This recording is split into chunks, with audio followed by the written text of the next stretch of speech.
Reflect also that your king fights at the head of you, and as well be confident that the god of battle whose cause we defend will undoubtedly fight for us. That was Jan Sobieski. My name's Kevin, and this is History Goon.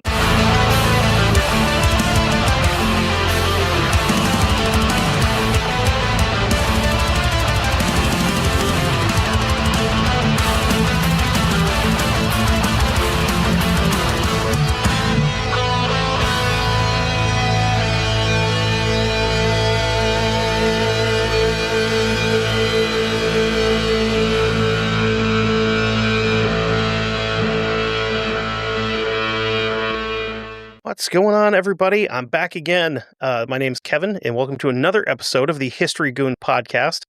You're going to notice that I've got people with me this week, which is going to be fun. I am here with my friends David and Sarah that run a show called Macabre Emporium, and I'm going to have them explain what they do on their show.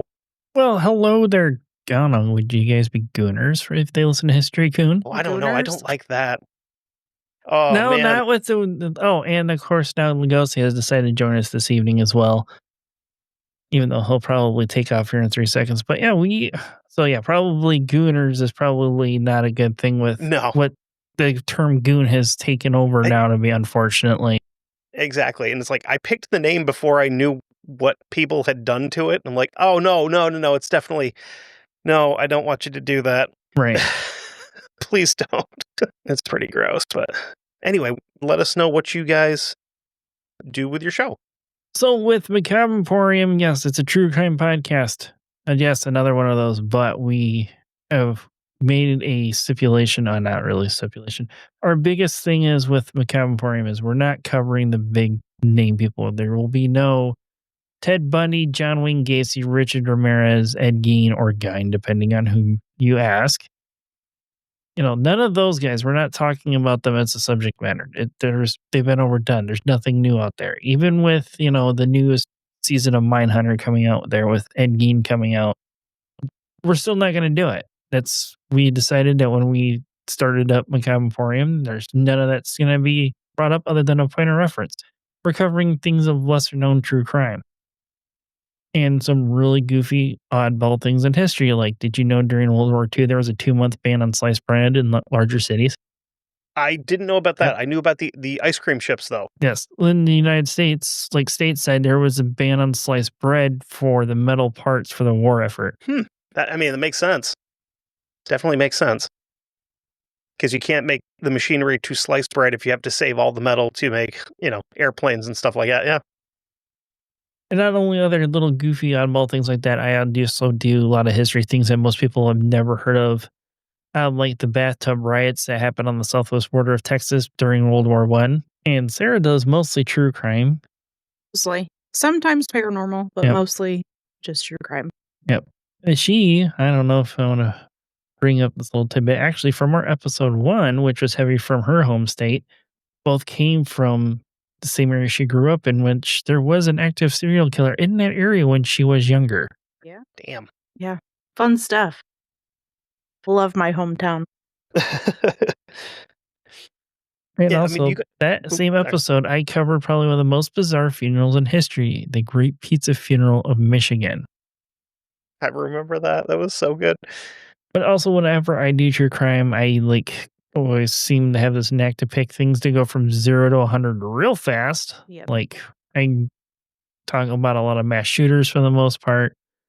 Sarah does one and done, lack of a better term, murders and things like that, plus serial killers you don't really hear of a whole lot. Have you done the Luby's shooting yet? Yes, I have done the Luby's cafeteria shooting. I couldn't remember if you guys did or not, because I know you did the I can't remember the guy's name because you guys didn't use his name. The McDonald's shooter. James Huberty. Yeah, that was rough. Especially if you were dumb like me and decided to go look up crime scene photos. Oh, I got to watch the documentary 77 minutes on that, which showed the actual video footage from San Ysidro Police Department, or is the San Diego Police Department. But either way, department doesn't matter. It's still the actual crime scene video footage they used. Yeah, and that guy did not hold back. And he didn't warn you that he's like, hey, I'm about to show you video of, dead kids. Mm-hmm. Here you go. Yeah. And it's kind of, went right into it. But like, I've never heard anybody else cover that one. I've never heard anybody else cover the bathtub riots. I don't believe. And the I can't remember what it was. It was the not the sensory deprivation thing, but the audio that you played of like basically trying to train like black people how to react in restaurants when people are walking behind them. Oh yeah, and you're That talking was about the Greensboro horrible. 4. That's actually an audio simulation they have at the International Civil Rights Museum, which is actually in the same building that Piggly Wiggly was in, where that all took place. I didn't know that. Yeah, Yeah, it's something I forgot to add in the episode. that's a rough one. Anybody that's gonna like go like seek your show out, that's a rough episode. Like that'll make you mad. Watching David do the notes for that episode was rough. Yeah. But it was a very important story that needed to be told, even more so now with today as it is. That is a story that needed to be told. So like, and with that being 3D audio, like within our headphones that we use for recording, made it even probably 100 times worse. And then one of our mutual friends from another podcast, Levi, he actually experienced it at the museum there. And he said that there's like subwoofers in the seat, making it feel like somebody's kicking the stool you're sitting in. Kind of makes you wish that we just like could not suck as a species for like 25 minutes. Yeah. And stop being awful to each other. And then you also did one of my favorite episodes you guys did was the Bath Township. That one, you guys went hard on that one. Because we also had a unique perspective of being able to go to where the school actually was standing at one point and actually go walk the ground. And we've also met with children of those that did survive, and they are absolutely ecstatic every time they hear that somebody is telling their story. Because it's keeping the family alive. Yeah. Yep. And Sarah, I didn't forget about you, because I sometimes have a hard time with your episodes because like I kind of lost my stomach for true crime a little bit. Yeah. And understandable. The Gertrude Banaszewski episode made me want to like. Yep. Yeah. And what was the other one? Cherish Periwinkle. Yes. Yep. Oh, and I've actually only heard I think one other show cover that.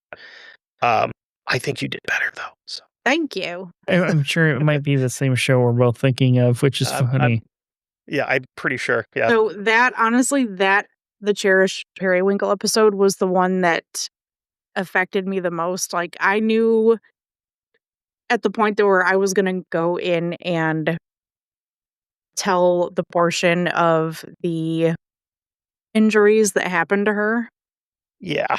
Like I had to take a break before that. I was doing my best to like not cry, knowing that I was going in to tell that part of it. Like, yeah, that was probably the worst for me.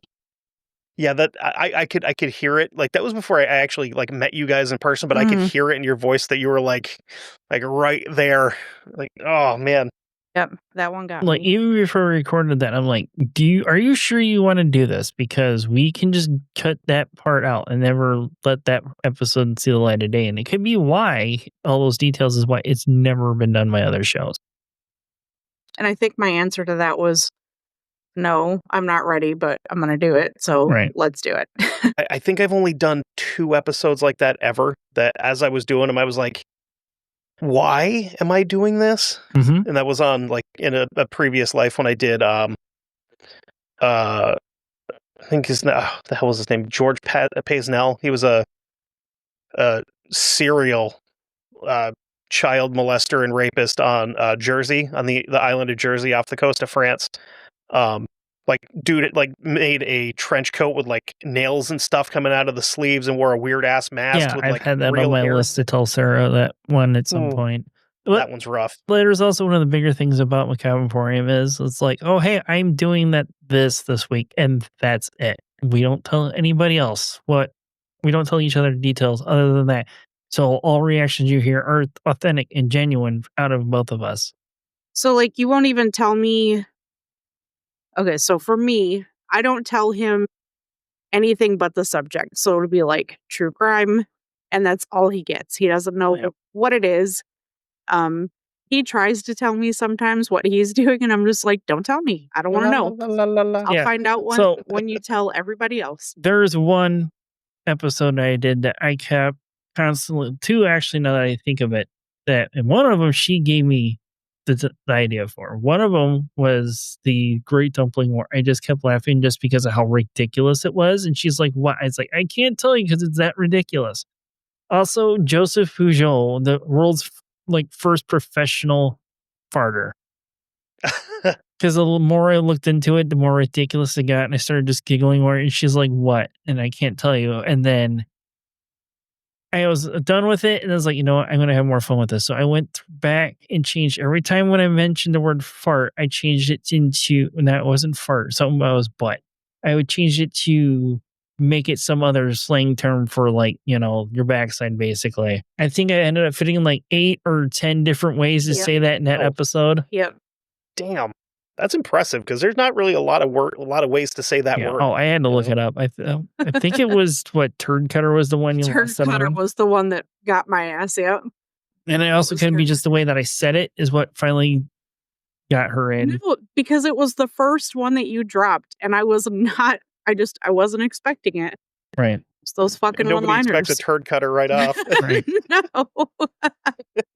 So even though it's a name, we still do try to have some fun with it. And so I've done some inspirational figures of sort. One of them technically could be on History Goon. Mm-hmm. I'm sure. Which one? Helge Meyer. Oh, absolutely. Yeah. Yeah. I will definitely have to have you back on for that one again, though, because you're the only one of the two of us between me and you that's actually friends with the dude on Facebook. So, which is pretty excellent. Actually, another one that I think you would be fun for you guys because it's out towards your neck of the woods is I can't remember the guy's name, but he's the founder of Little Caesars. Dude was out of his mind, but he had so much money and he just did really cool stuff with it. I feel like I should know his name. It's Mike something, but I can't remember what his last name is. I remember at one point because he was in the military, got out. I think he used the GI Bill to go to college, got a business degree, and was like, I'm just going to start selling cheap pizza. Right. And then he bought a hockey team and then tried to buy a baseball team and no, sorry, you can't buy them. And then 2 years later, he comes back and he's like, hey, how about with this? Right. Yeah, sure, why not? And then just still sells $5 pizzas, which are decent. Is it Mike or is it Chuck? I want to say it's Mike, but his biggest thing that he did was never known until after he died. Which was? He paid Rosa Parks rent until she passed away with no fanfare whatsoever after she was assaulted in her own home. And he moved her into a better area, into a condo, and he just quietly paid her, all of her fees until she passed away. Mike Ilitch. Yes. Yep. And it's I wish we had more people like that where you're like, I've got a ton of money and I'm just going to do wild shit, but also be a really good person. Mm-hmm. It's not hard, I don't think. I mean, I don't know because I don't have any money, but I can't imagine it would be a difficult thing to do. We don't know either, don't worry. I'm just lucky that I don't have to pay for my own electricity. So, well, separately from how I already pay for it. But anyway, so. Yeah, but also one thing about the Bath Township disaster, I don't know if you are aware of this, but they are shooting to open in 2027, the 100th anniversary, a much smaller version of the original school to house the Bath Township School Systems Museum, to have a dedicated exhibit to it and bringing the cupola that was still on the building indoors finally. Wow, I had no idea. Yeah. No, I knew that you said that they had recently they'd either they'd done renovations or something to the museum, but I didn't know that they were actually building a new one. The current museum is actually in the hallway of their auditorium of their middle school that's literally across the street from the school. But their plans is to incorporate part of the original foundation, which you can see on a day when the grass is right on top of it and it looks like a big yellow line through the grass. You can see, the outline where the building stood. That guy was such a douche, cranky old man. All right, so what we came here to talk about today actually holds quite a bit of significance based on the day of recording, which, as of recording, this is September 12th, which is kind of the exact date that the entire main part of our story takes place on. Obviously, day before would be 9/11, which was historically a bad day, considering where we're going and where we've been in the last 25-ish years. Right. So let's get started by talking about Jan Sobieski, who was born almost exactly 350 years to the day before me. His birthday is August 17th. Mine is August 18th. He was born in 1629. I was not, thankfully, because I'd be a little uncomfortable doing this. Right. So his parents weren't like what everybody else's parents would have been back then, like farmers and maids and peasants, basically.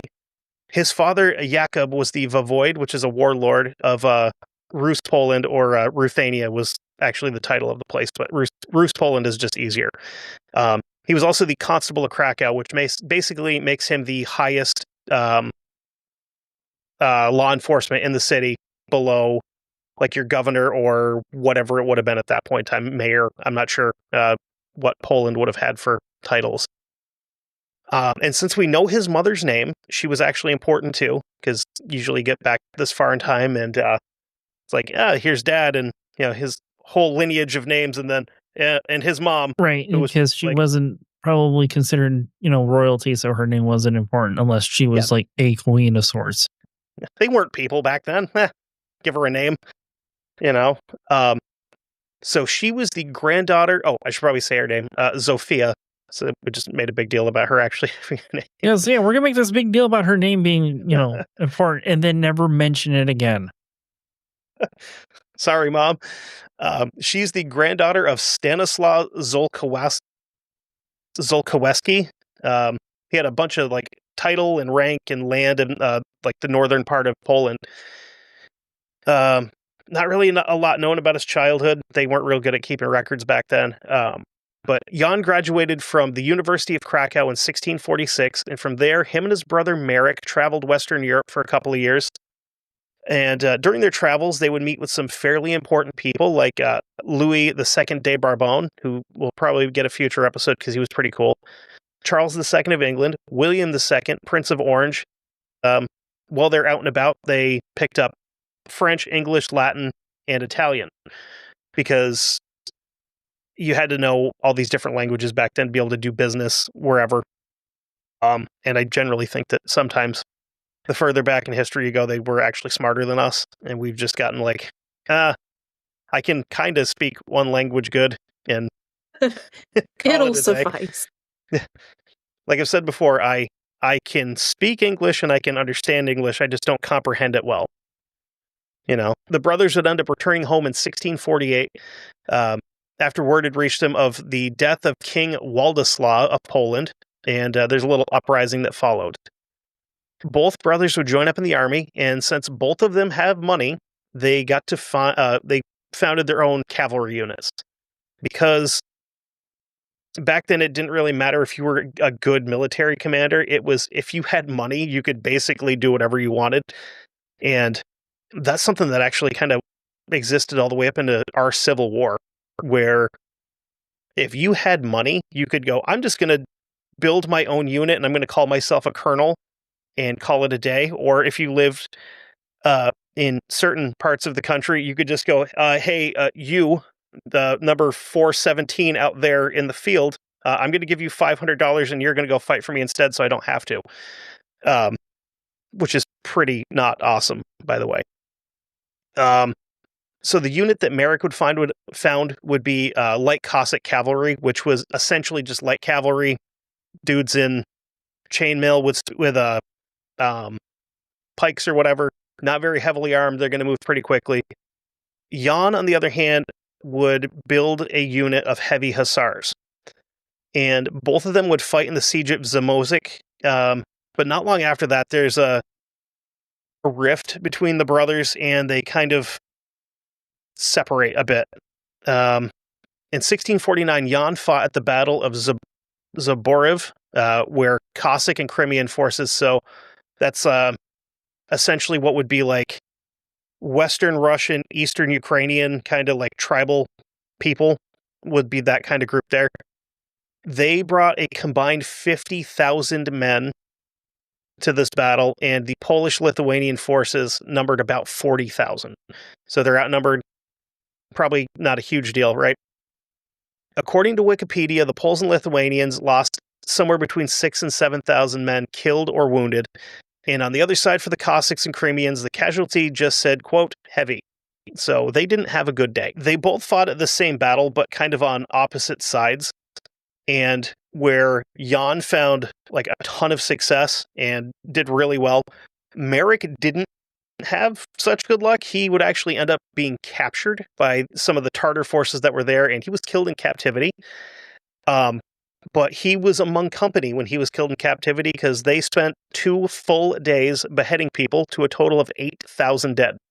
I couldn't imagine how many guys you would have to square up to be like, okay, we need, a half a dozen volunteers to work in 8-hour shifts or something like that, just lopping dudes' heads off. Yep, and then people constantly grinding axes or swords to keep them sharp for it to work.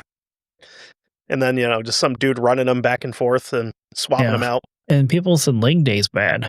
I'm doing squats. I'm doing shoulders and back. I'm getting a full workout, And the worst, it's a good thing they didn't have creatine back then. That would have been really bad. And the worst thing, I don't know if you've heard of the guy Robert Frank. If you've ever seen him, he's a bodybuilder. He's like, your arms better be fucking swole. I don't know why he just came to mind after saying it's like, if people say arm day is bad, leg day is bad. He just like came to mind about that. You imagine him there in like full Mongolian gear, just trying to motivate these dudes to kill as many people as they could as fast as they can. Just doing this. He's just like bench pressing 2 small children on a broomstick or something. Yeah. Oh my God, that's amazing. So after this battle, Jan would be promoted to the rank of, I'm not even going to try it again, colonel. And he fought at the Battle of Brestchenko, which was in Western Russia. And again, finds himself, up against the Cossacks and Crimeans, and they have a total of 200,000 men this time. And the Poles and Lithuanians were like, cool, we're going to bring 80,000 and see what happens. On the first day of battle, about 2,000 Hussars were sent out to take care of a fairly large force of Tartars, because full disclosure, this is the second time we've tried to record this episode. I think last time I referred to them as, was it Shasta Mongolians? And then I called them Fago Mongolians, and you got upset. Yeah, it's like, I was like, oh, hey, you better watch out with that. Yep. These guys are Kroger brand Mongolians. Insert store brand. Great value Mongolians. Great. Sam's Club step people. So these guys get completely wiped out. Day 2 would see the Poles, they're feeling pretty good, so they decide instead of going after a harassing force that's coming after them, they're going directly at the main body of the Cossack and Crimean forces. And when I say, like, they attacked, I mean the cavalry did everything well. The other guys were, like, the infantry was hanging out with the artillery, which cavalry and artillery at the same time is a weird combination, because you have dudes on horseback and then people chucking bombs into the middle of everything from 5,000 yards away. That'd be wild. I've got a sword. I've got a bomb that I can shoot a half a mile into the middle of everything with absolutely like zero aim. We're just gonna wing it and hope it hits something that's close enough. Accuracy by volume. Yeah. So due to some terrain difficulties, the Tartars would force them back. And while they're chasing the Hussars back, they get ass blasted by artillery. And after the artillery stops, the infantry goes in and starts to kind of like clean up. Day 3, we have an interesting name here. Duke Jeremy Wisniewski. Jeremy does not strike me as a royal name of royalty. It's like the odd thing out of there. The name Jeremy just does not fit in there. Like, I don't know what would fit in there, but Jeremy just does not fit, No, I mean, it's spelled pretty closely. It's Jeremi. I mean, I think there's only really 2 ways to spell it, right? And I mean, I went to school with a kid named Jeremy, and he was definitely not doing anything cool. Like, we're burning CDs and cutting him into ninja stars and throwing him into the back of bus seats. But Right, like I was about to say, Jeremy is the kid that, was always doing some shady shit in high school, and now when that, you see him on your local nosy neighbors group, getting caught stealing catalytic converters or something like that. He was I think that's got to be the generation before Kyle was the kid punching holes in drywall. Yeah, it was Jeremy before that.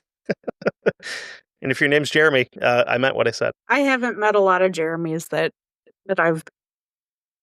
Yeah, and actually, the one that I was talking about is kind of like sprouted into a regular productive human being. He's got like a family and kids and a good job now, so it's like that's pretty cool. But I mean, we were both kind of shitbags in high school. So to be fair, though, he probably has a side hustle and makes the Chinese throwing stars out of CDs and sells them on Etsy or some shit. He gets, puts that little S thing on it. I don't have to say anything more than that. You know which one I'm talking about. He's drawing it on there with a Sharpie marker too for, nostalgia. Oh, yeah. Stop this one, TSA. Sir, is that a... yeah, it's exactly what you think it is. I'm going through. So Wisniewski led 18 companies of heavy cavalry, mostly hussars, with Jan Sobieski being in charge of one of these units. And they go around the right wing of the entire enemy force and hit them just right, and they end up breaking through the lines and getting almost into their camp, which is a huge deal. And we're going to run into that. Spoiler alert. We're going to see that again as we go, because they continue to fight the exact same way as they always will.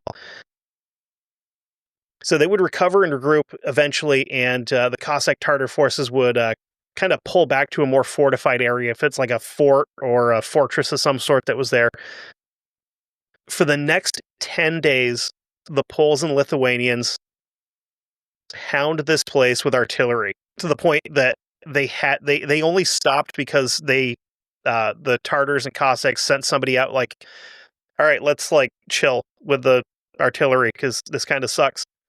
And they ended up signing a treaty, which effectively ended the battle. Everything said and done, the Cossack Tartar casualties numbered like 30 to 40,000, and the Poles and Lithuanians claim about 700, which may be light.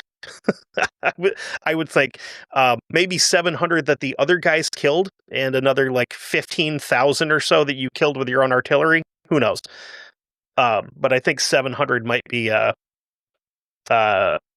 not accurate, be the best way to put that. So before we go too far, I want to kind of hop back into what exactly hussars are, because they're kind of the main character of this entire story. So the Winged Hussars were a heavily armored and armed cavalry unit that's created by the Polish king at the time, Stefan Bathory, who is the cousin of Elizabeth Bathory, who we're going to get to her at some point in a different episode for sure. Yeah, that woman was out of her mind. They trained in a mixed bag of tactics, which was borrowed from their Lithuanian allies, who borrowed it from the Tartars, Shasta Mongolians again, whose territory butted up against the Lithuanian border. They started off basically completely unarmored, except for a light shield that was almost shaped like a wing. So it was very, very long on the outside and tapered down to almost a point on the part that would be closer to the guy holding it himself. And this was designed more to kind of like deflect lances and anything like that as they were going. But eventually they'd move away from that shield, get a proper shield. Like, I'm going to get rid of my mustache. It's making me crazy. It's probably what I said, and now it's with you in your head. It's all in my head, just, psychosomatic nose hairs going crazy. It's like when people talk about, it's like, they feel like their skin's crawling as a bug over because of seeing one, and then they feel like a bug on them. That's probably the same exact thing that's going on now, but it's just mustache hairs instead. I've had nights where I've actually stopped recording and gone in and used the neti pot and just blasted my sinuses out because I'm like, I can't fucking do this. It's making me crazy. So they would eventually do enough that they could save up, to buy like an upgrade kit, which would include a heavy metal, like lobstered breastplates and shoulder guards. Lobstered meaning that they're like jointed. So if you're to look at like the bottom of a lobster, how the plates lock together on their bellies, the armor did that so they have a little bit more maneuverability and still protected. They'd have that. They would end up with heavy lances, like heavy ones that you could hit a guy with on horseback and basically pick them up as you were riding. And the whole winged part comes from the giant ass metal wings that they had fashioned to the back of their armor. These are not only super cool to look at, they also had function. The feathers that were locked into the wings themselves, like the frame, were either made of actual feathers or in some cases metal. And when they would rattle against each other as they were riding, it would make noise. Their horses are used to it. Enemy horses are not. And I don't know if you guys have ever been around horses. You spook them and they go crazy. Like trampling all over the place, sidestepping and throwing people off. That's why I don't trust anything bigger than dogs usually. Because like if a dog steps on you, it sucks. If a horse steps on you, you like break things and... Hey, you're going to feel it. Yeah. I mean, cows are cool because they're just basically giant dogs. They're pretty chill. Horses are spastic and weird, and I don't f with horses.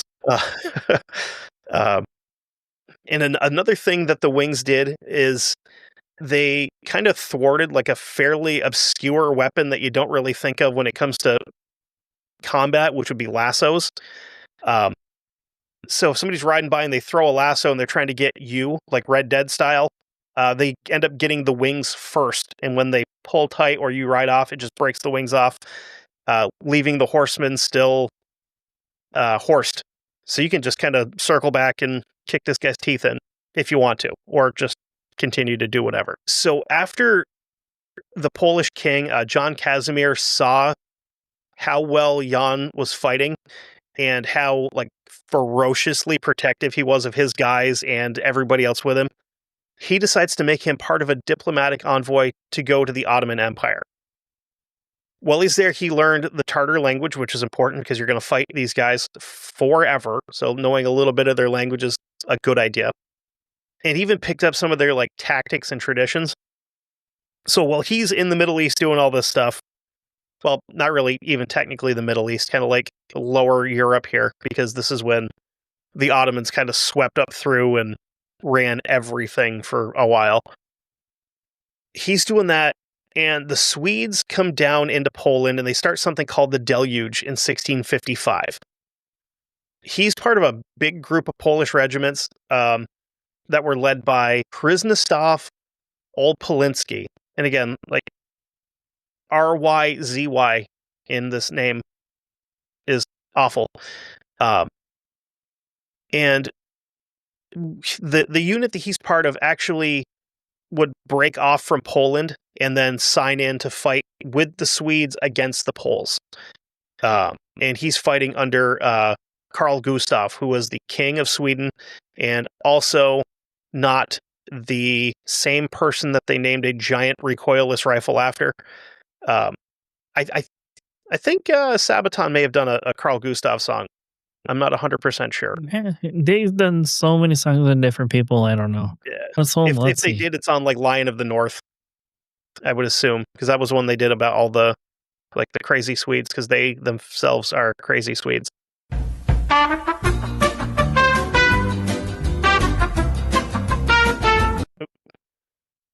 The Lion of the North comes up when I put in Sabaton's song about Carl Gustaf. Unless I spelled something wrong. I'm wondering, because there was 16 Carl Gustavs apparently. So I'm sure it was one of them. Oh my God, Gustavus Adolphus. Is that him? I don't know. They all have the same name, and they're probably all the same, like four. See, and the album gets interesting. That is because they recorded it in Swedish and in English. I only know this because I only seen it like stateside in one record store.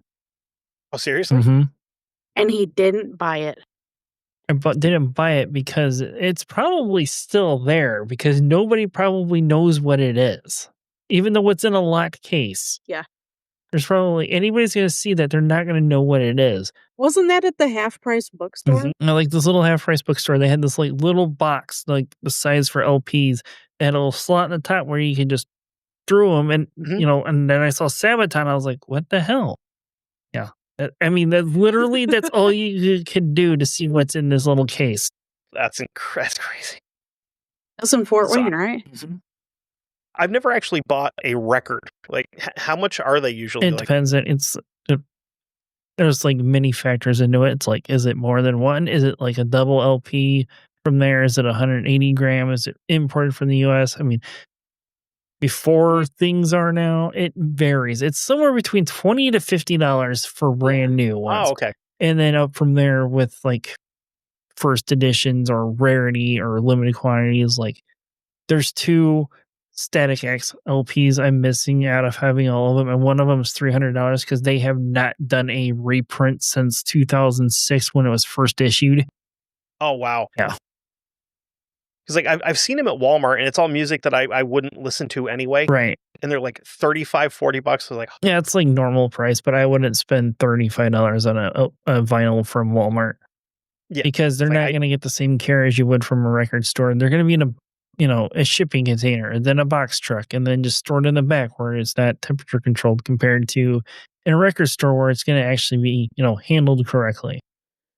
And there's only like been maybe one that I have bought from an actual record store that probably was just because of how long it's been sitting there and the temperature fluctuations over the years.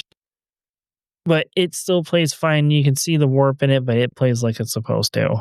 Your Doobie Brothers? No, the one from Shaky Graves, and then the War Came, I think, is the one. I know it's that one. Yeah, that one. You can see the warp in it, but it plays fine. Nice. And yeah, there is a way to fix it. I've never really messed with records. Yeah, like, I kind of want to, but I never have. It's an expensive hobby. It's an expensive hobby. Habit, hobby, whatever. I know. What's that? It's habit, hobby, whatever you want to call it. I know Chase that does Almost Fiction and on the network with us has got a pretty extensive record collection. I just listen to shit on Spotify because it's easy, But it sounds so good. Like, there's actually an LP on our shelf that we got that I won from somebody that we follow on their Twitch channel.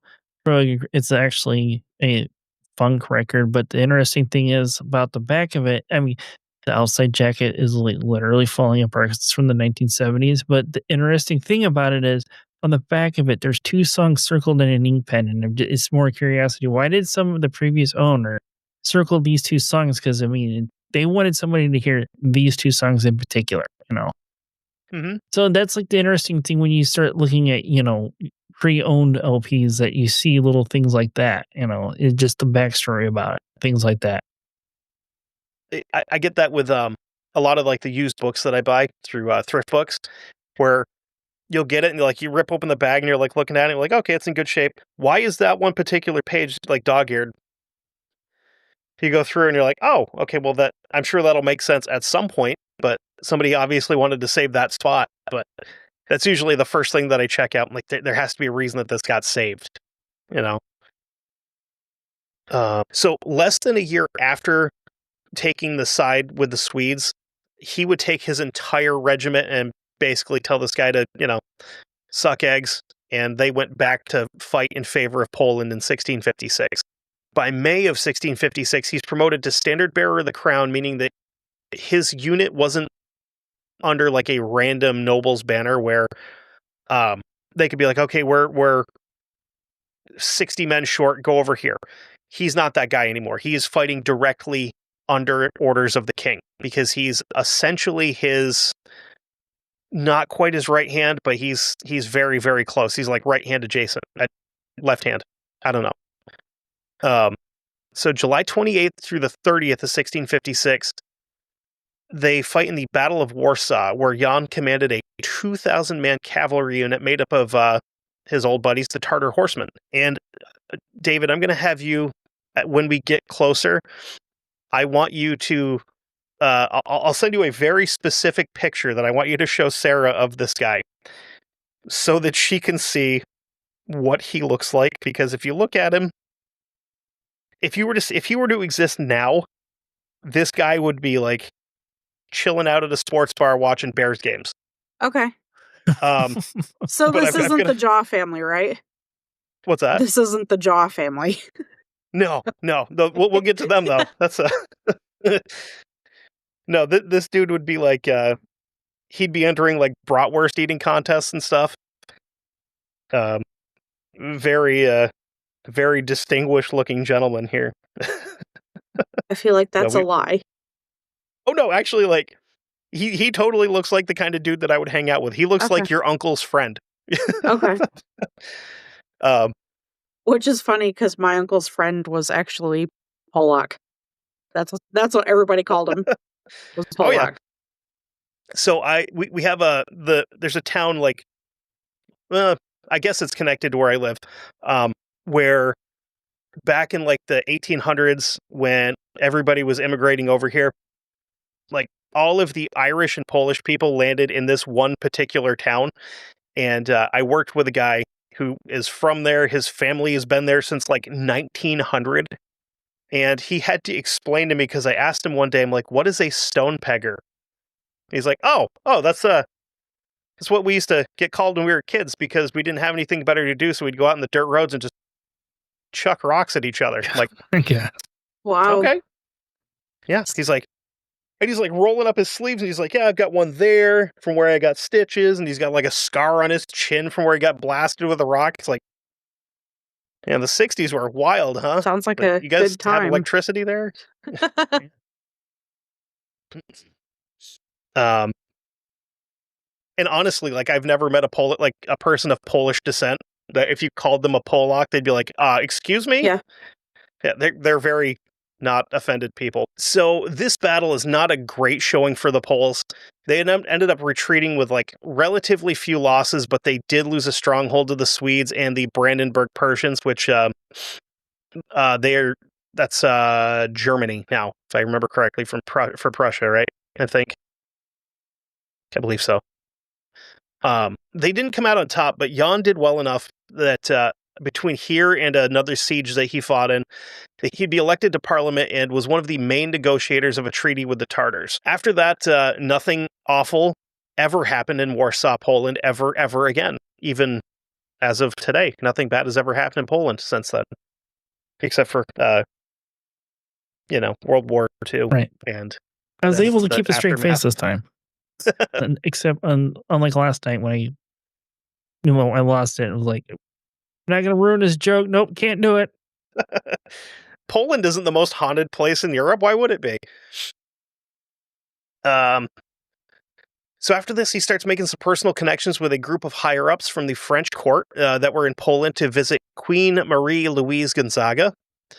In 1665, his ties to the French would be strengthened even further when he married a woman with more names than she needed, Marie Casimir Louise de Lagrange d'Arquin.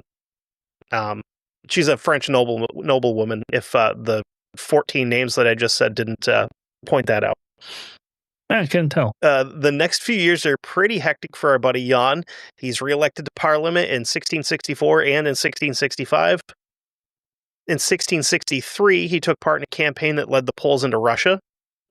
From 1665 to 1666, there's an event called the Lombermirski Rebellion, which is pretty much exactly what you'd think. It's a rebellion led by a guy whose name is completely unpronounceable. He was a member of Polish nobility that started a rebellion over the king putting forth a bill suggesting reforms, including voting by majority on most things in the country. And this voting included everybody, not just if you were born to the right parents. Everybody in the country would be able to vote. It also included changing like tax coding and all that stuff that would kind of help to improve the country. And he's not cool with that, especially the part of letting lesser people vote because they're not noble, so they shouldn't be allowed to vote.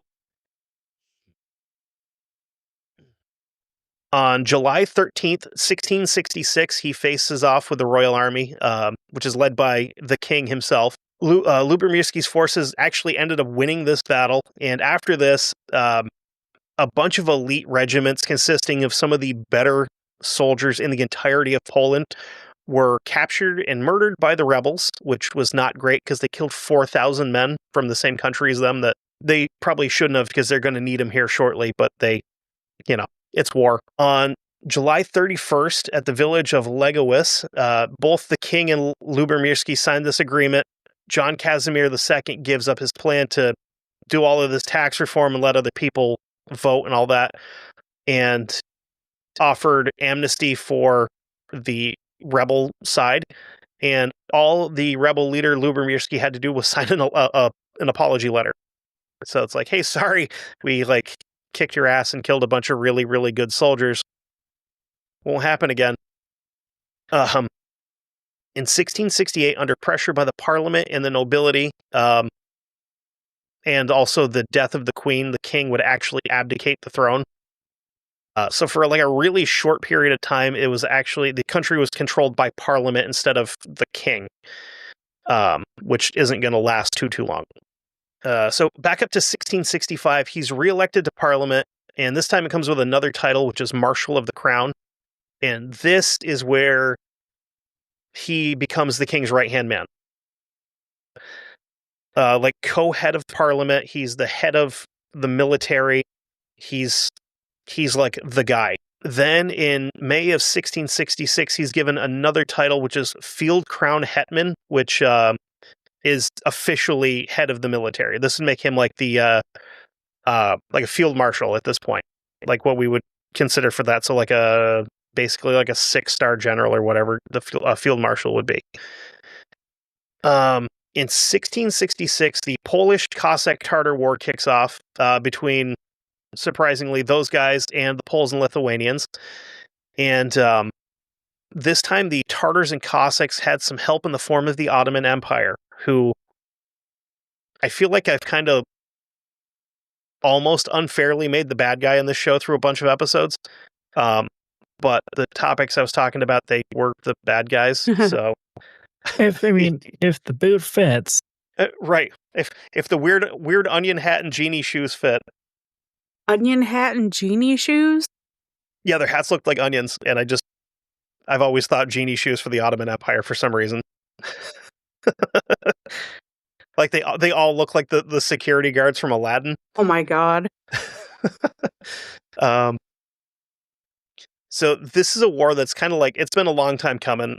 The Cossack Tartar forces had been waiting for a good time to attack, and with the Poles fighting themselves, now is the best time because they've weakened themselves from civil war.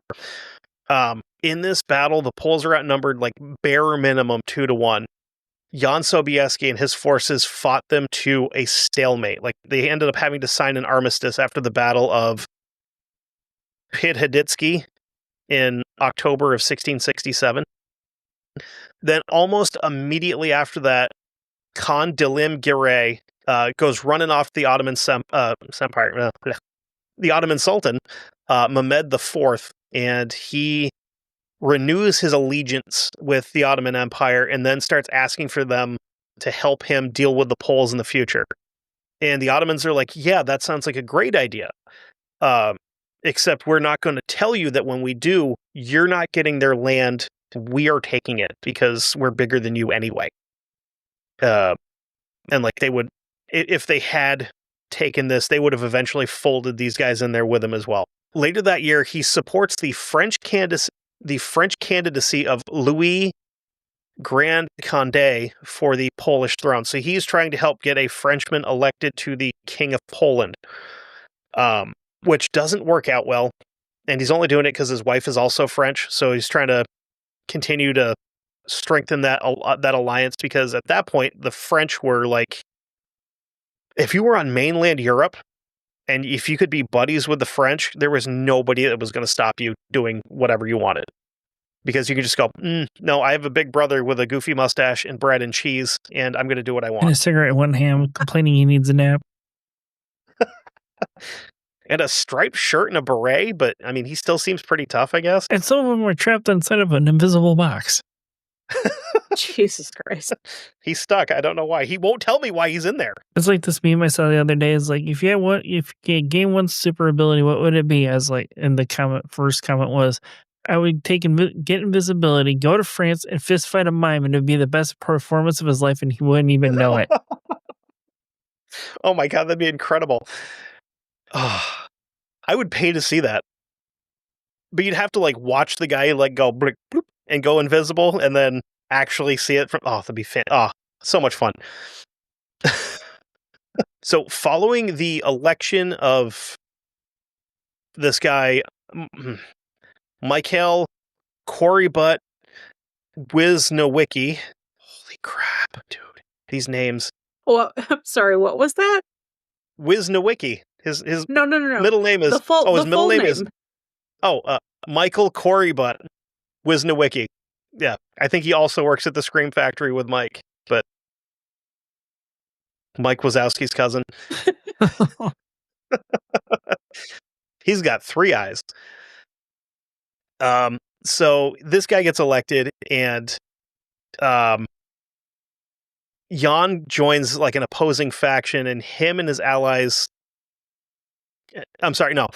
This guy gets elected, and Jan is on the opposite side of this. But the guy that's just been elected, kind of like vetoed a bunch of stuff that Parliament was trying to put through.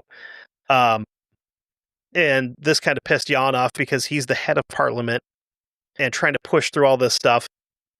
So between the infighting politically and trying to get a Frenchman elected to the Polish throne, they're not happy with him. Even though like he's been kicking ass from day one, basically.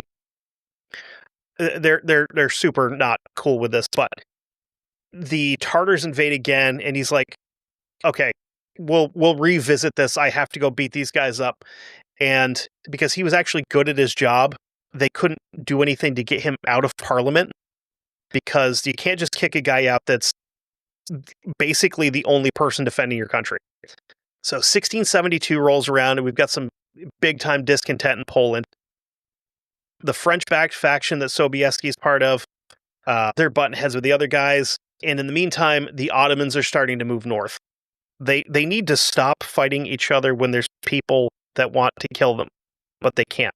They weren't super concerned with this like Ottoman attack that's coming in for some reason. I'm not sure why. The king's half of this whole argument calls for the confiscation of all of Jan's land and titles, and they label him an enemy of the state, which is going to be really funny here in about 10 minutes when we find out what happens with him. Hold on.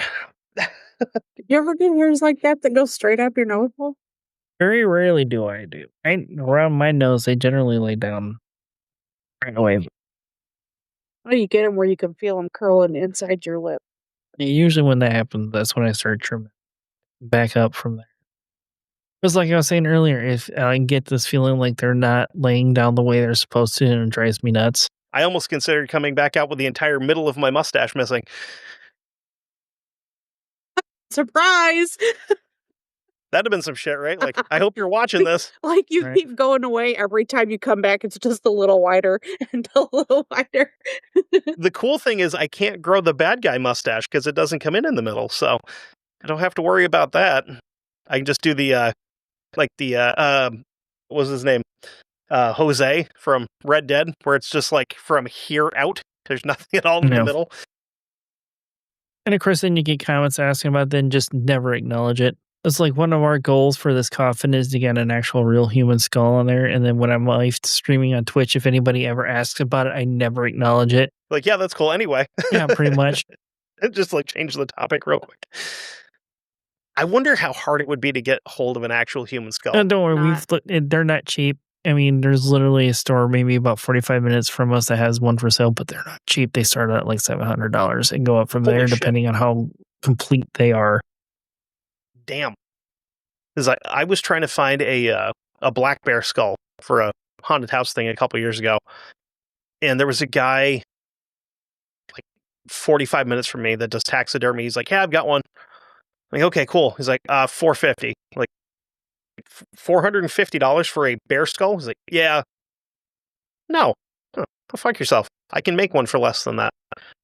You know, I'm not going to, but So all of this squabbling kind of ends in a treaty where the king had to sign over a bunch of land and tribute to the Ottomans just so that they wouldn't continue to attack. And they had to do this because they couldn't actually pull together a military force big enough to fight them off because they were too busy arguing with each other still.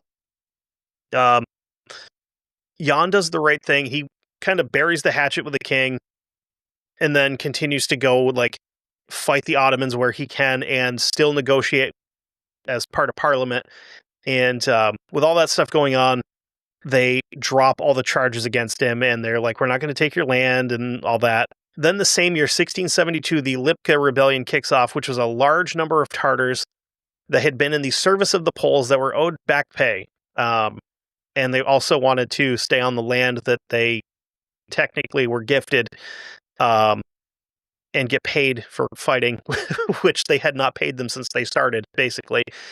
And they are, at this point in time, the Poles are basically like, we're not paying you, and we want you to leave now, which was not a great move. But it didn't really matter because they have Jan Sobieski and like Hussars and very well-trained guys, and it didn't work out so hot for the Tartars. But a large number of them would defect to the Ottomans and start fighting with them instead. November 11th, 1673, Jan hits the jackpot. He doesn't know it yet, but he hits the jackpot. The Battle of Kotian is a huge success for the Poles. Sobieski and 30,000 troops laid siege to Kotian fortress. In the first few days of the month, they kind of just hold them in there.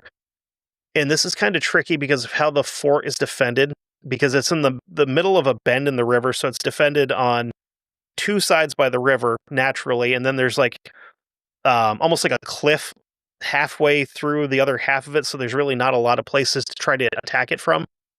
And then also the Ottomans had built like ramparts all around it, so they made it very, very difficult to attack. On the 10th, he leads a charge that's basically like a bluff charge to try to shake up the Ottomans that are outside in the small little town that's around there.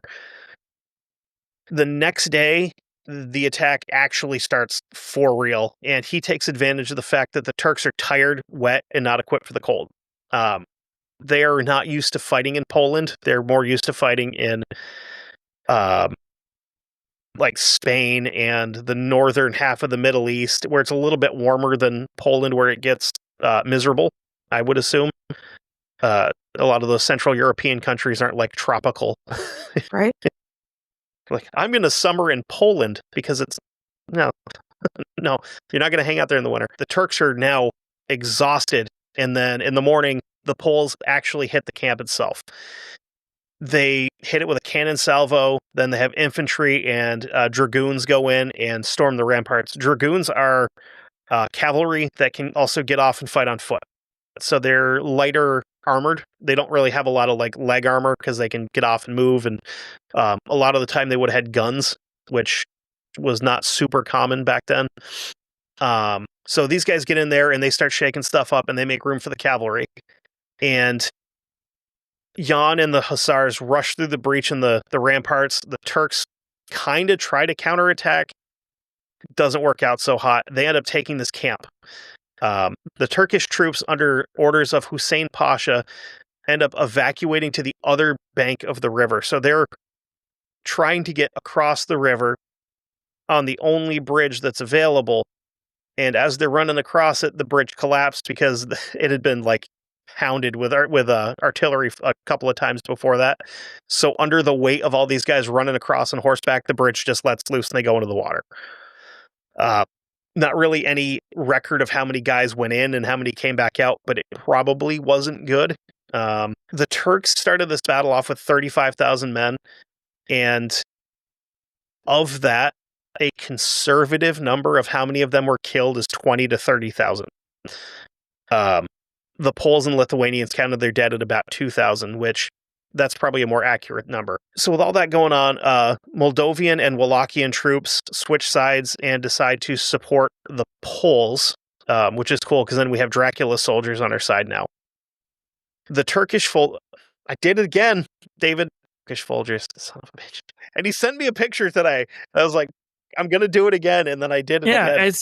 I said I put that in as a prompt in Chat GPT last night as we were sitting here.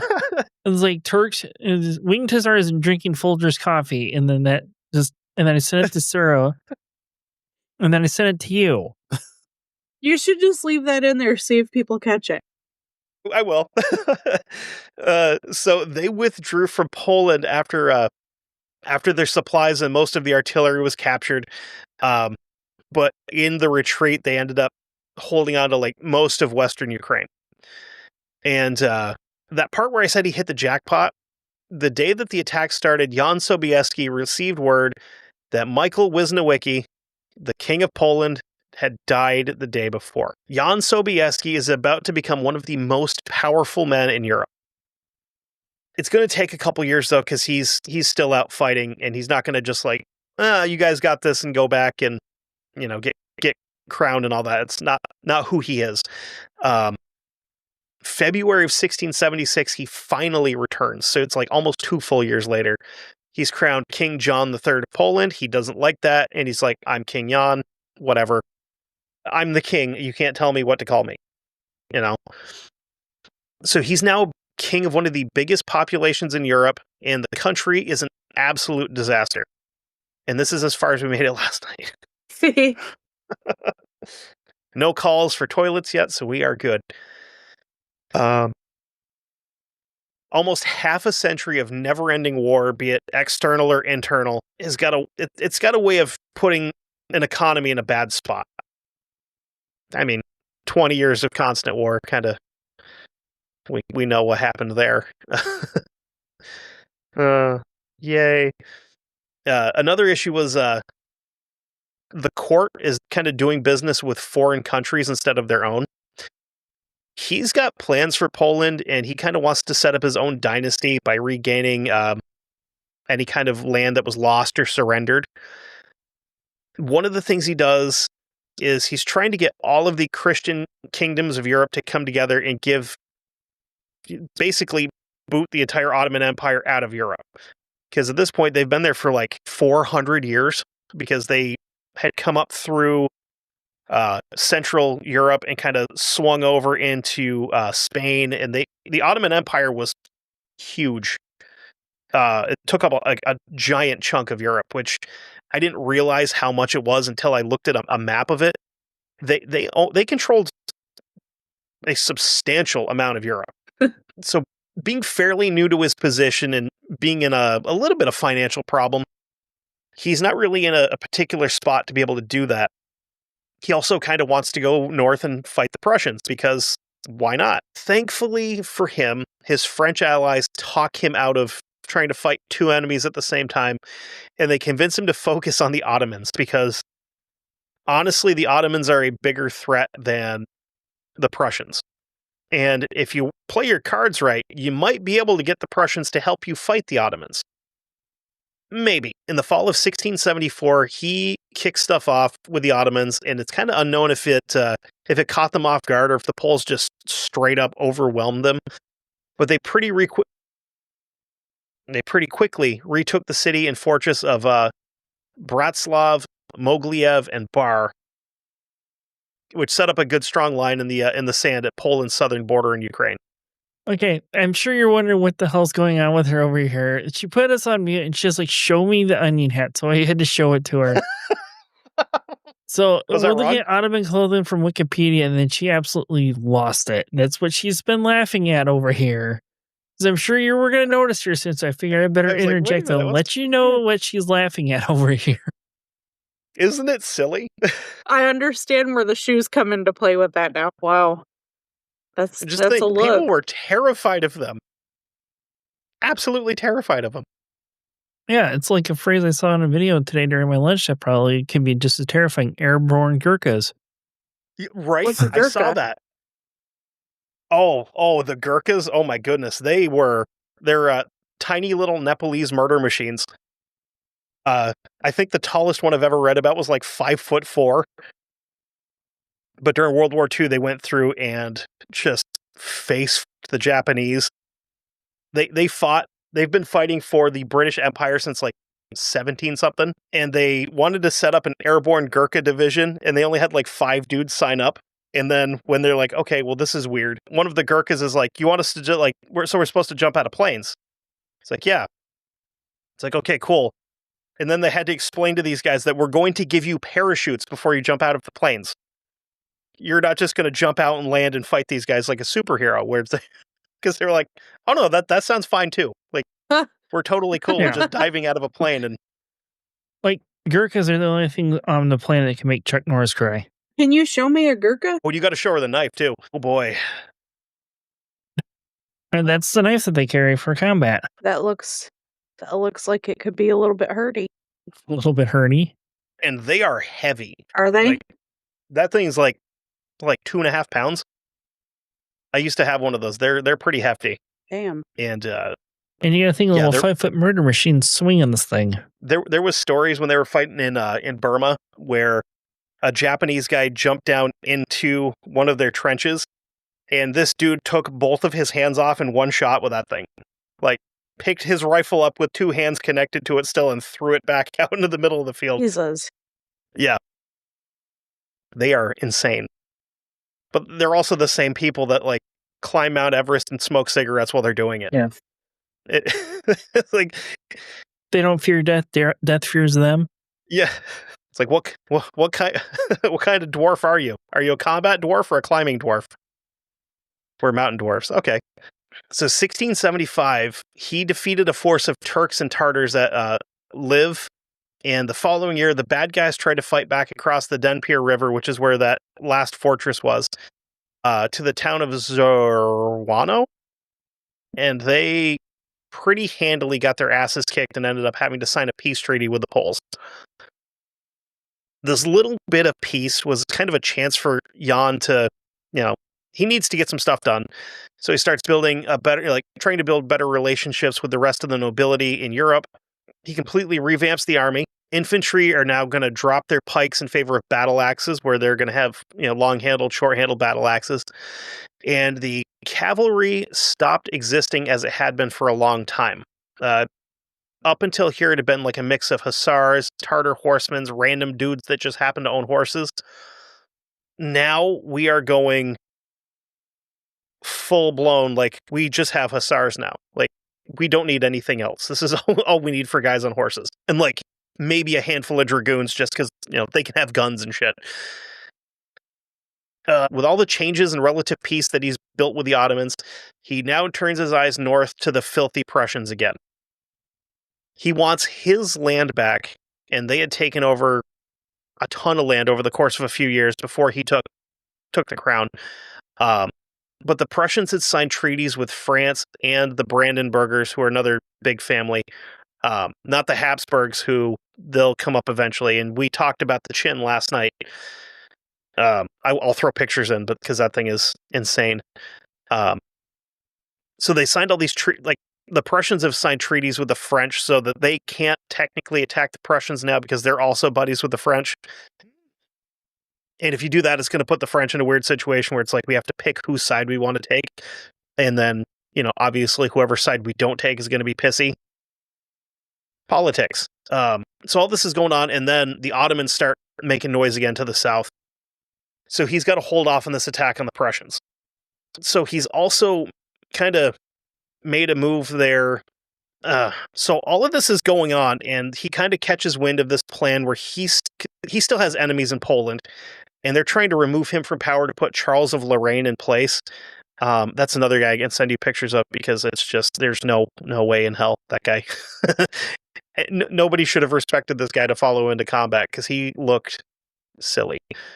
Like powdered wig and, powdered cheeks and all that shit. Like he looked goofy. I don't know. So the treaty that the French signed with the Prussians put some strain on French-Polish relations, and then during a parliamentary meeting, the French ambassador is physically removed and found to be part of a group that's planning to assassinate Jan Sobieski. You probably would have wanted to bring a couple of guys to do that because he would have beat the brakes off of this guy on his own. So when one door tries to kill you, another one opens. So he starts cozying up with the Habsburgs in Austria. he starts seeing the writing on the wall that, like, if an all-out war breaks out in the area, he's got very few allies. So he's also kind of getting cozy with Leopold I of the Holy Roman Empire, not to be confused with Leopold I of Belgium, whose son is like a top 5 scumbag in history, and I covered him in a 2-parter. So part of that deal was that if either capital was ever in trouble, the other is going to come help out. The capital of the Holy Roman Empire at the time is Vienna, which is in Austria. So things need to start happening quickly because spies have been sent all over the place, and they're bringing back word that the Ottomans are gearing up for a very large assault here into Europe. Pope Innocent VI sets up meetings for what would become known as the Holy League. I like the idea of Christian Avengers. Would be kind of funny. So member states of the Holy League include the Polish-Lithuanian Commonwealth, the Holy Roman Empire, and Habsburg Monarchy, because it's all the same thing, the Venetian Republic, and surprisingly, of all of them, the Tsardom of Russia, because the Poles and Russians have kind of had their differences forever, and they're going to be buddies here. That will never, ever happen again. Thinking that one of the biggest targets for the Ottomans is going to be either Krakow or Lwów, which are both Polish cities, Sobieski starts building up defenses around these two places. He was completely wrong, because not long after his defenses are set up in July, he receives an Austrian envoy asking for help.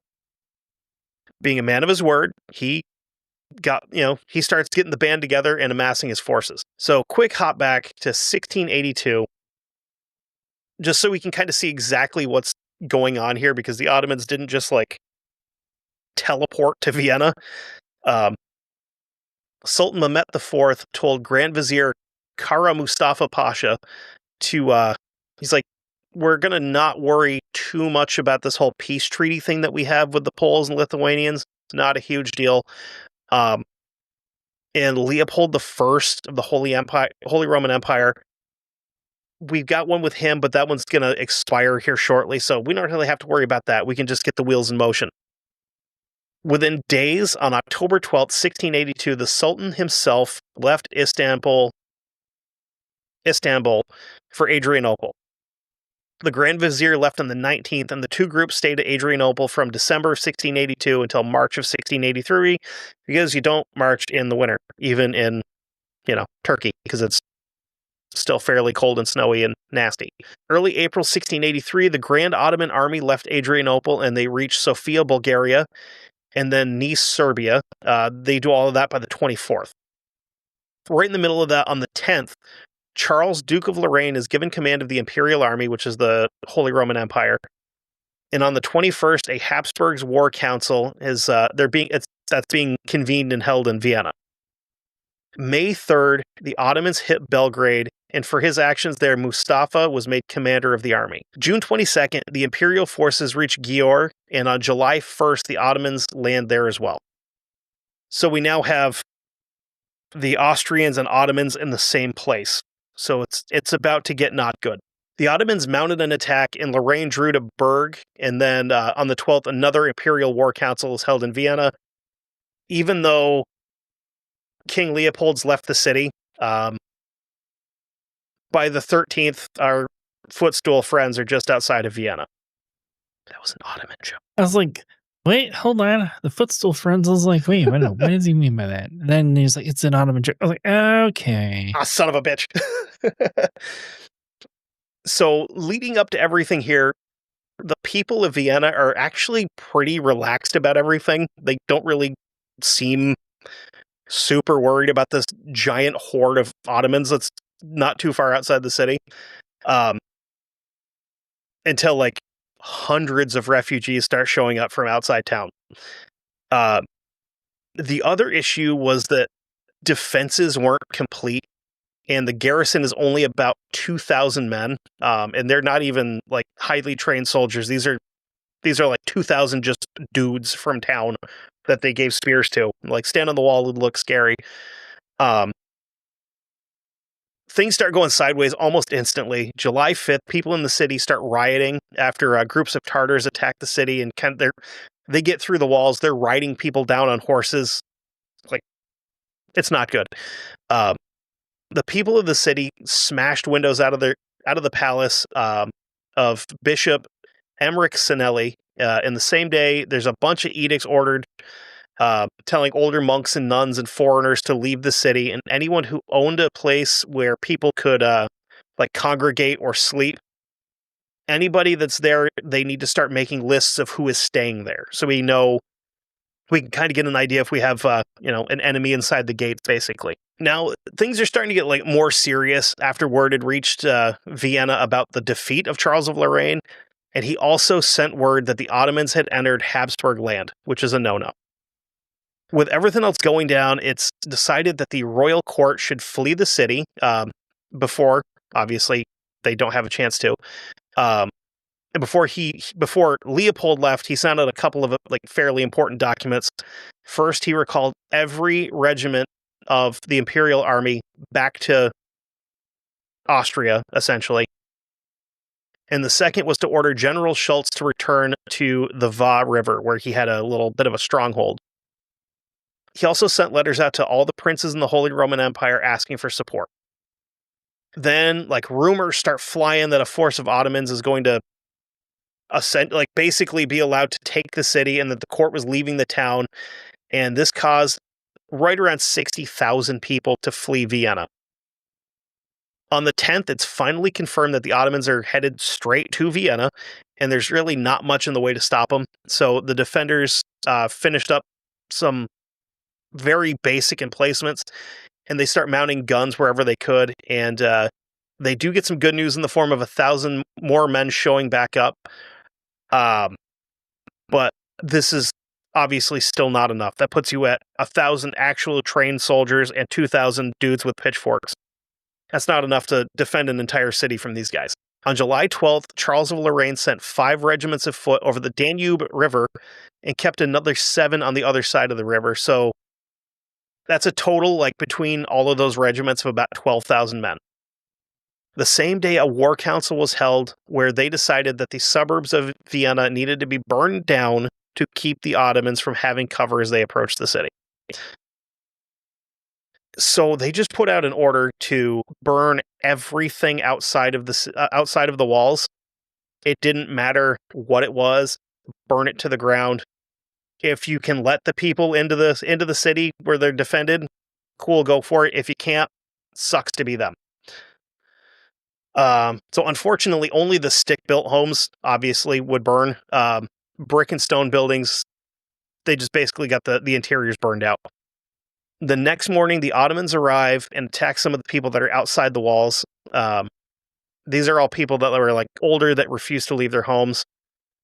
They ride through, they kill men, women, children, livestock, the grass. Anything in that area is now dead. Now is probably a good time to talk about a specialized Ottoman unit that's going to become pretty important for the rest of this, and that's the Janissaries. These guys are one of the most elite military units that the Ottoman forces ever put into play. They're essentially a mix between combat engineers and a recon unit. I think they would have called them sappers during Vietnam. These are the guys that would sneak in and blow shit up and get back out. I will probably do a more detailed episode on them at some point in time. So with everyone in place, they besiege the city. The Ottomans have 120,000 men besieging the city. There's 16,000 defenders inside the walls. This is not a good time to be in Vienna. The mayor of the city was on the walls when a horseman rode to the gates and handed a scroll to a soldier inside. It read, quote, "Accept Islam and live in peace as Christians under the Sultan, and if any men prefer, let them depart peaceably, taking his goods with him. But if you resist, then death or spoliation or slavery shall be the fate of all of you." The mayor declined the order, and because this is essentially an order of convert or die, because when the Ottomans rolled through, they would say, yeah, you can still practice your religion, whatever it is, but you're going to pay a jizya, which is a you're not a Muslim tax. So you're paying up a ton of money. You're paying up a ton of you're paying in livestock and grain and all that stuff, to the point that it would basically starve you to death. You wouldn't be able to afford to live. Damn. The Ottomans start the first wave of artillery as Imperial troops are still trying to wall up the gate. Good news for the defenders is that the Ottomans are still trying to assemble their siege cannons. The stuff that they're firing at them at the moment are basically anti-personnel cannons, so they're a lot smaller. If they can get the big ones together, they're going to blow holes in the walls. One of the big events during the siege, as the artillery was keeping Christian heads down behind the walls, the Janissaries kind of sneak up to the walls and they start digging.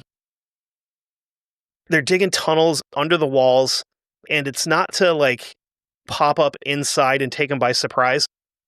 July 23rd, the first of the massive mines that they planted exploded, and it didn't really do a lot of damage like the Ottomans wanted. But it kind of gives the Turks a new place to hunker down near the walls so that they can branch out and do attacks in different spots from here. A couple days later, another mine explodes. Again, doesn't kill a bunch of people, but it does destroy a small section of the wooden palisade around the outside of the castle. More good news is that the Turks decided that after that one, they'd come out of the trenches and try to assault the Austrians that came up. So they come up out of the ground and straight into a crossfire from 2 Austrian emplacements and lost a couple thousand guys, because they're coming up out of a tunnel into a crater and then up out of a crater onto flat ground and just getting shot in the face. It's not the best place to be. Sieges, usually not super exciting. One side stuck inside, the other side's outside, waiting for them to either surrender, starve, or whatever. Artillery exchange, an occasional assault, blah, blah, blah. Let's just get to the good part. The Polish forces, now led by 54-year-old King Jan Sobieski, crossed the Danube River September 6th at Tulin, which is about 20 miles from Vienna. Here's the part where I want you to show her that picture that I sent you. Okay. Because this guy doesn't look like a king. He looks like the offensive coordinator for the Chicago Bears. Yeah, that's definitely the Bears kind of face.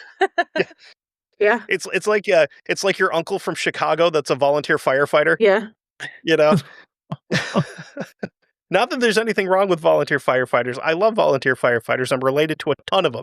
But that's the dude that's a volunteer firefighter. I could have worked in the city, but I didn't want to. It's too far away from home, that guy. So here he hooks up with some forces from Saxony, Bavaria, Baden, and some other areas across the Holy Roman Empire. He also has some hired Cossack mercenaries. Louis XIV, the King of France, refused to send troops because he had not been buddies with the Habsburgs. So this is you've heard fighting over Alsace, Lorraine, that area in France that France and Germany have been bickering and arguing over for a billion years. They're both from that area and they don't like each other because they keep taking that section of land from each other. So that's why the King of France is nah, I'm not sending anybody to help. Where if he had, realistically, I don't think it would have had any output, any difference in how everything came out. So according to what's been beaten out of captured Ottomans, the numbers besieging the city had shrank from 150,000 down to about 90,000, which is good, but still not great.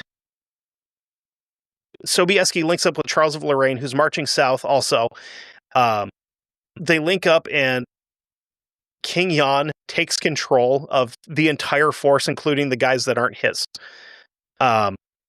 Because some of Charles's guys had a chance to talk to Jan personally, and they realized that this is kind of one of those alpha male situations where it's this guy is kind of a pansy. This guy's going to go in here and kick their asses, and we want to fight with him instead. So Charles takes his goofy powdered wig, and like gets out of the way and lets Jan take control. As the reinforcements are on the way, the Ottomans had been like mining the hell out of the Austrian forces and walls. They're dangerously close to blowing a hole in the wall that they can get through and into the city. The Ottomans eventually would break the defenses, but David, I want you to do the thing because it's September 12th and they look up on the mountain. And then the Winged Hussars arrived, coming down the mountainside, or however the song goes. And it's like they make it sound way more badass in the song, like they're just like hammering ass down the hill. But in reality, they're not charging down the mountainside. They're very, very carefully picking their way around rocks through down the mountainside. Jan Sobieski and his forces were on top of a hill overlooking the city, and the Ottoman forces were looking up at them, and he delivers an absolute banger of a quote. Quote, "Reflect also that your king fights at the head of you, and withal be confident that the God of battle, whose cause we defend, will undoubtedly fight for us." I mean, if you're like a super hardcore Christian, you're going to go, yeah, let's do this. Right. So the first contact between the Turks and Hussars at Vienna was when one of the squad leaders, Sienowski, I guess, sends 150 crown hussars to retake the ground. So the difference between a winged hussar and a crowned hussar is the fact that the crowned hussars are the best of the winged hussars.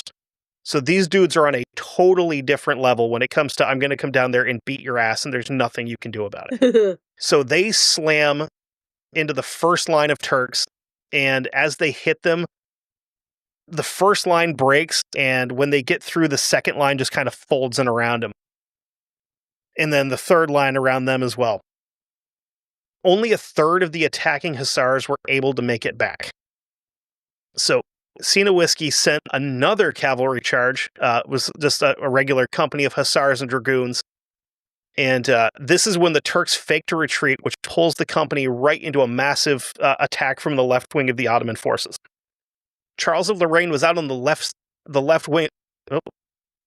I did not expect him to be just sitting there.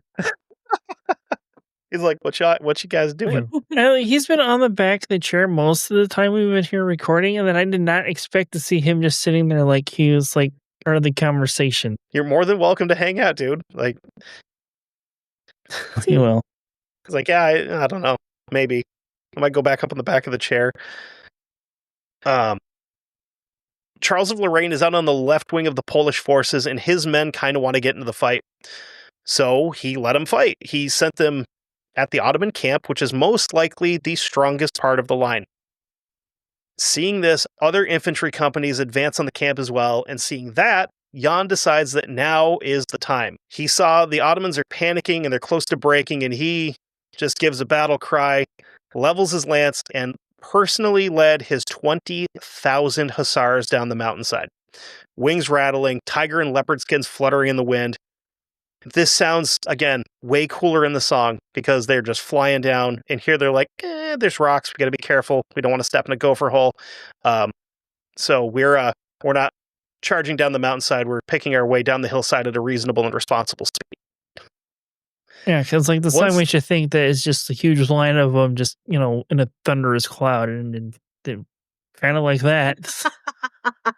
But, but they're not really that. So it's almost like thinking of the Austin Powers moment of the steamroller for the most part. Yeah. Or for anybody younger than us, the Zamboni scene in Deadpool. No, yeah, that's also a good, way to put it as well. It's like, I'm sure one of your parents, my audience is generally like 35 to 45, so you guys have VHSs of Austin Powers somewhere, I'm sure. Or DVDs at least. So once they're clear, they pick up speed and they run straight into the Ottomans, who had moved out of the trenches and up into open ground. And this is where they knew they up. Thank you. Because my first thought was, those guys are on horses. Let's maybe go back down into this giant asshole in the ground that we made where the horses can't get us. nah, we're going to go straight up and see what happens. Jan sent his son's unit of hussars to charge the center of the camp. Some of the men in Jan's unit said that they could hear the lances of Prince Alexander's units shatter as they found home in Ottomans. And those lances were beefy, like a couple of inches around at the point. They're shit. pretty big, and they're breaking them off in guys. The hussars suffered some like large-ish losses, but the Turks still fled because of how intense the assault was. It also didn't help that Ibrahim Pasha, one of the main generals, had kind of taken off before all this stuff happened because he realized that once everybody else started showing up, now's my time to leave so that I don't die. The Turks collapsed back to their own left wing and attempted to counterattack against Hetman Jablonski, that was another Hussar unit leader. They try this, they fail miserably. With that, the Ottomans would abandon the camp and fully retreat except for Kara Mustafa. He sees the banner of the Prophet. It's in danger of being taken by these filthy heathens that have just come off the hill. So he leads a charge back into the camp to try to rescue this flag and to try to recover as much of the loot as he can that they've taken. He did end up getting the banner, but he and his bodyguards were surrounded, and he gave 3 orders. 1, all the men that were in the trenches running artillery should retreat. 2, destroy as much of the equipment that we have here as possible. So we want to start spiking guns, destroying any of the mines that we have so that those can't be taken. And number 3, kill all the captives. Thankfully, Sobieski's men, yes, stopped the 3rd order from being executed when they ran down everyone in and around the prison tent. So all these guys that are showing up to try to start killing women and children that they've taken captive, he personally led the charge and stomped these guys into the dirt. Like, good for you. The only person that didn't get beaten to death here was Mustafa, who they let live because Sobieski knew that living while his army had been decimated was going to work itself out in the end for him. He would eventually take off and catch up with the very, very tail of his retreating army. Magnitude of the defeat is not lost to Kara Mustafa, who tries to escape the Sultan by blaming his defeat on subordinate commanders. So he ends up actually going to the Sultan and saying, it's not my fault, it's theirs. They didn't listen when I told them to do whatever. Sultan Mehmed IV, the fourth, is not convinced by any of this. During the battle, No, honestly, I'm not gonna lie. I've been waiting for that to happen this entire time because it keeps seeing a buzz around on your camera. I don't have any windows open. I don't know where the hell he came from. Anyway, so the Sultan was not convinced by any of this because he knew that during the battle, the collective of Christian commanders and troops fought and kicked their asses. Like, tactically, they couldn't stop them.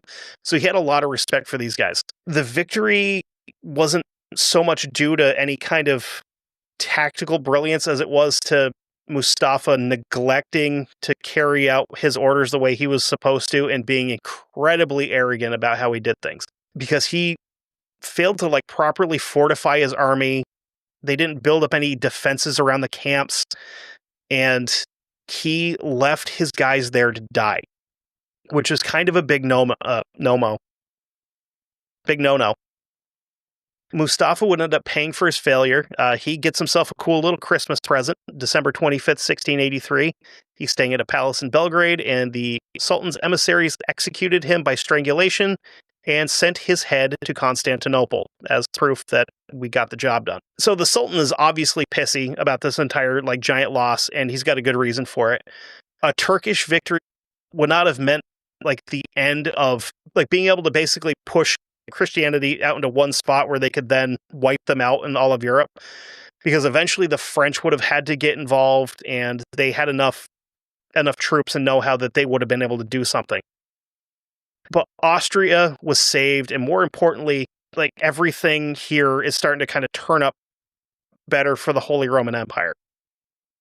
After hundreds of years of warfare, they turned the tide of the Ottoman Empire coming further into Europe. So anyway, they forced them away from Austria, which is kind of the beginning of the end for the Ottomans in Europe. All these other guys would go on to live for like a longer time. Jan Sobieski, on the other hand, died of a heart attack June 17th, 1696 at the age of 67, which is pretty good for a dude that spent damn near half his entire life on the battlefield, which is a place where guys tended to die young, and 67 back then would have made you like ancient. The Hussars, who basically became obsolete around 1775, once everybody's starting to get more into guns. A cavalry unit like this is completely obsolete. You don't need them anymore. They do have a little bit of a legacy, though, because the Polish 11th Armored Cavalry Division, their badge features a Hussar helmet, lance, and wings. On May 1st, 2024, the Polish military announced that they had bought like a flight wing of American-made F-35s that are going to be Polish operated, which I believe they were actually the first country, like even before Israel, that got F-35s from us. And they designated them as the Hussars. Homage to like the winged murder machines that came before them. The charge down the hill at Vienna is the largest cavalry attack in human history, and that is a record that will not be broken. 20,000 men on horseback charged down the side of the mountain and attacked the Turks. And by charge, he means tiptoed around rocks. Yes. Until we hit flat ground, and then we just we stood on the gas. Most importantly, though, they're the inspiration for the Ride of the Rohirrim and Lord of the Rings. So if you've ever seen Lord of the Rings, that giant-ass cavalry attack is based directly off of the Winged Hussars.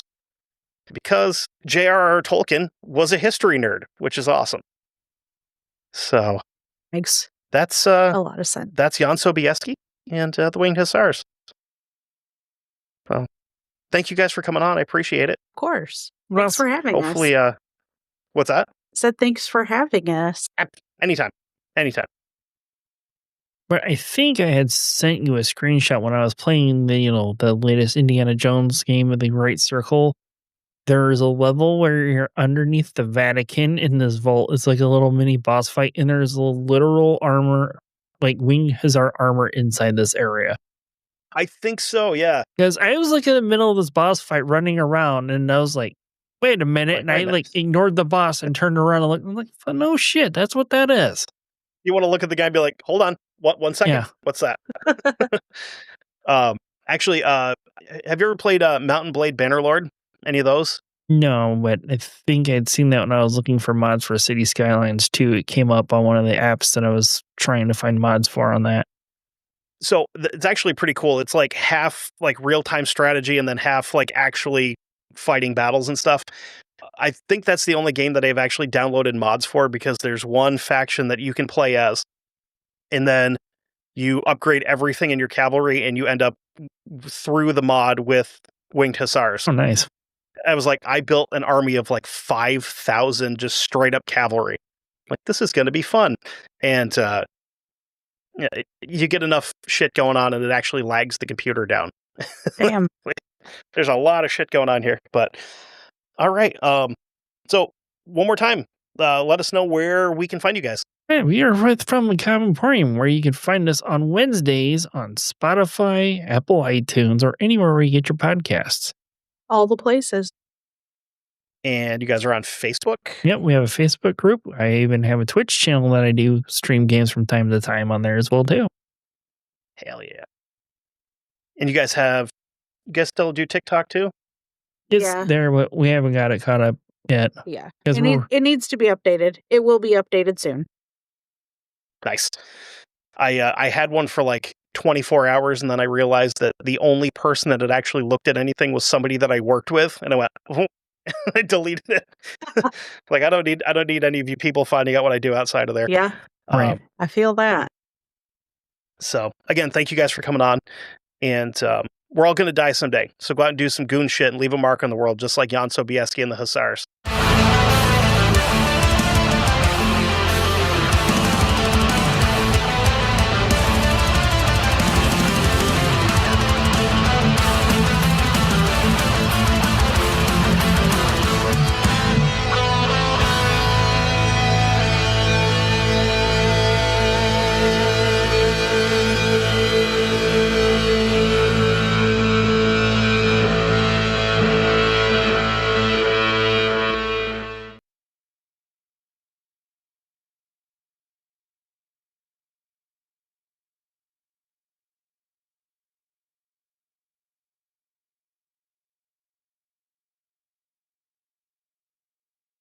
Reflect also that your king fights at the head of you, and as well be confident that the god of battle whose cause we defend will undoubtedly fight for us.